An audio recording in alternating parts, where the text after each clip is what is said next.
Hey, this is Sky. Welcome to my YouTube channel. You ever been in that fuck the world mode? Where you just don't give a fuck no more about nothing? Nothing matters, not your own life, not other people's, nothing. Nothing matters anymore. That fuck the world mode, that's not your drive. That's not a strive to go forward. That's not saying let's go for broke. Fuck the world mode is a retreat. It's a passive retreat by a weak warrior who doesn't know how to fight anymore. Fuck the world mode is kind of like when Cartman in South Park, as he's done in so many episodes, grabs his ball or just simply says, okay, fuck you guys, I'm going home. And he does that in many of the episodes, and he's just like, screw you guys, I'm going home. That's the fuck the world mode. When you just take your ball and you leave the game. You're no longer playing no more. Fuck you. Fuck everybody. Fuck this whole town. Fuck this country. Fuck this planet. Fuck everybody in it. And how do we get there? I've been there. I lived in the fuck the world mode for decades. That was my realm. I was the king of the fuck the world realm. That's all I knew. I was constantly just wilding out. Saying fuck everyone. And it wasn't some kind of game. I wasn't saying that shit with a smile. I would say that with a burning fury in my eyes. I really meant it. How do we get there? How do we get to that point when we say fuck the world? And what is it? When we say fuck the world, that's really revenge. What you're really looking for is revenge. You're in your vengeance mode. You're seeking vengeance upon the world. You may not be religious, it doesn't matter. It's a psychological concept. You're seeking vengeance upon God. It's the Cain and Abel story all over again, man. That's why some of the stories in the Bible are meaningful. Not because of the religious shit, not because you're supposed to bow down and pray and fuck all that. It's just stories about psychology. And the Cain and Abel story is a classic tale where Abel is the good son, basically, and everything he does succeeds. Everything Abel does is right on time. That motherfucker's Michael Jordan. Cain can't seem to get a come up for the life of him. That motherfucker is just destined to failure. I was Cain. Cain finally, towards the end of the story, has a confrontation with God. And he's just like, what the fuck, motherfucker? What the fuck? You see me out here struggling, just like that other dude. You seem to give him everything, you give me nothing. You kick me down when you push him up, and I'm doing more than him. What the fuck? If you're interested in that story, you can go read it. And I'd suggest actually to go and listen to Jordan Peterson talk about it. He has like a 2-hour talk that he gives in one of his biblical series. And the reason why I like Jordan Peterson's version is because it's a step removed that is psychoanalyzed, and I get more meaning out of it. But Cain slips into this fuck the world mode, shakes his fist at God, and it's just kind of like it's like, all right, you turn me into a monster. You seem to be wanting to turn me into a monster with all this bullshit coming my way. Well, now you're going to see what happens. You're going to see what happens when you turn a motherfucker into a monster, because I'm going to do what fucking monsters do. Monsters knock down buildings. Monsters hurt people. Monsters fuck everything up. And that's the way that they do it. And you don't like it? Well, this is what you get. It was like a revenge. I'm going to show you. I'll show you, motherfucker. It's funny how we play these psychological sabotage on ourselves. I did this to myself after a relationship.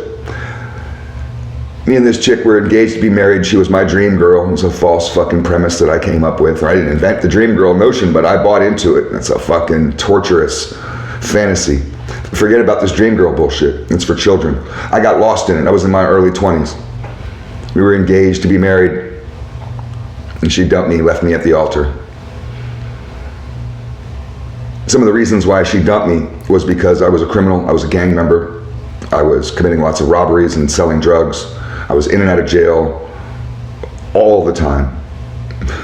They got my cell for me. I never forget, I went to court one time, and I don't remember which case it was on. I wasn't incarcerated. I had a court summons, and they bring in the fucking normal people on one side, and they have the convicts all dressed in yellow on the other side in their jumpsuits. They call up people to the front. I get called up to go and stand in front of the judge. They're going to hear my case. I'm with a public defender. And as I walk down the fucking aisle towards the judge, there's like 3 or 4 motherfuckers in jumpsuits being like, "Good luck, Sky." I'm like, shut up, man. This is not the time to talk to me. And fucking judge is sitting there looking at me already, right, making notes before I even get up there. When we broke up, me and that chick, she dumped me hard.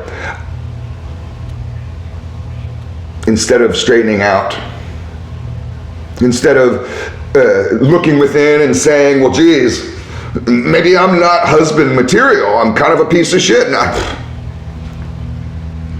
I just got angry. Oh, I'll show you. You think I'm bad now? You haven't seen nothing yet. You think this is bad? You don't know what bad is. Let me show you what bad really is.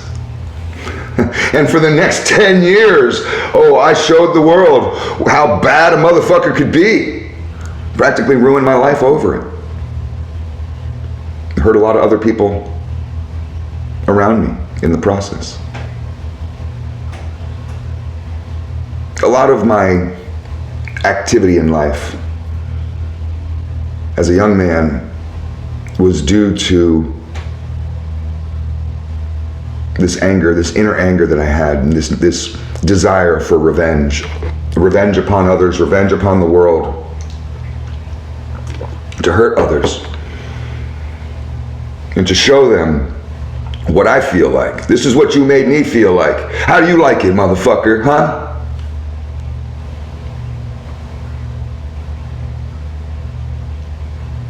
A lot of these little school shooters go through this type of thing. They're Cain. That's how you can understand them. You want to understand the school shooter, go read that section of the Bible and go watch Jordan Peterson's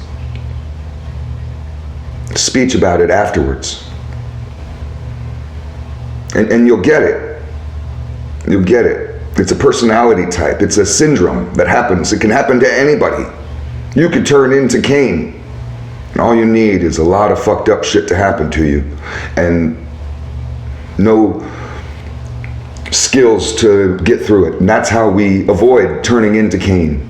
Because fucked up shit happens. It's not the event that turns you into a monster, that makes you shake your fist at the world and go against God and become some vengeful school shooter. It's not the event. It's how you've processed it. It's the weakness within you that causes your anger, that causes your hatred, that causes you to be blind.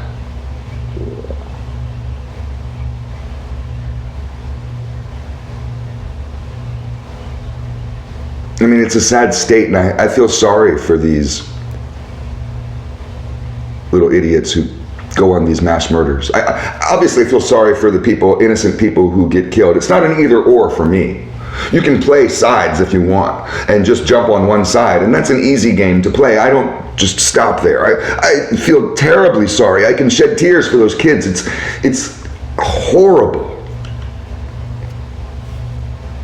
But I also feel sorry for these young boys, and that's what they are to me, is boys. They're just young boys who are going through a fallen angel experience of revenge, desperation. What cures it? What's the cure? How do we cure it? Love cures all. Love cures all. That's all there is two emotions. There's fear and there's love. That's all there is. There's only two emotions. All other emotions are derivatives of either love or fear. Fear is always destroyed by love. Love always wins. Always. In the end.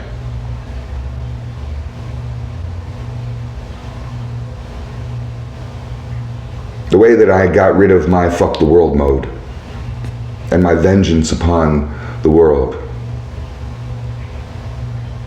The way that I stopped my outrageous behavior.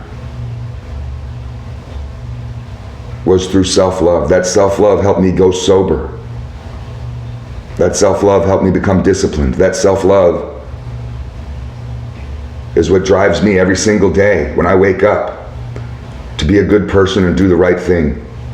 To slow down my emotions so I'm not overreactional towards shit that I see on TV or shit that happens around me.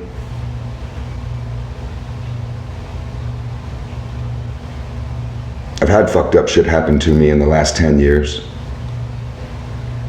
Girlfriend committed suicide. My mother's had cancer 4 times. I've gone through all kinds of pitfalls with my business, devastating pitfalls. I've owned many businesses. And none of it sent me into the fuck the world mode like I used to easily be thrust. I would get thrust into a fuck the world mode over nothing. You could just poke me and I'd just be like, that's it. Everybody's dead.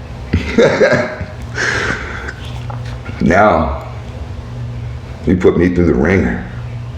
And I'm still just like, bring it on, motherfucker. I'm still having a good day, motherfucker. Mind, body, and soul, daily discipline. This is how we get through. Thanks for watching.